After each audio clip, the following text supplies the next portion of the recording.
प्रत्येक व्यक्ती जो घोषणा करत आहे तो देवाकडूनच आहे किंवा नाही याविषयी आम्ही माहिती करून घेणं गरजेचं आहे किंवा आम्हाला त्याविषयी जाण असणं गरजेचं आहे.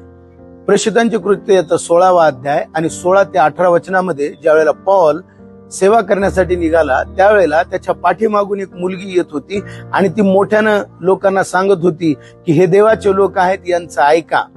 आणि बरेच दिवस ती त्या प्रकारे करत असताना पौल तिच्याकडे वळून तिच्यामधल्या दुष्ट आत्म्याला धमकावून म्हणत आहे की तू निघून जा, आणि त्यावेळेला ती मुलगी मोकळी झाली. म्हणून आम्हाला लक्षात घेणं गरजेचं आहे की प्रत्येक आत्मा जो घोषणा करत आहे तो देवाकडून आहे किंवा नाही. कारण अशा प्रकारे सैतानाचं देखील कार्य असू शकतं जे गोंधळ निर्माण करणार आहे आणि प्रश्न निर्माण करणार आहे. आणि म्हणून आज आम्ही आत्म्याला ओळखूया, देवाचं कार्य करणारे आत्मे जाणून घेऊया आणि देवाचं गौरव त्याद्वारे करूया. देवबाप मला आणि तुम्हाला आशीर्वाद. आमेन.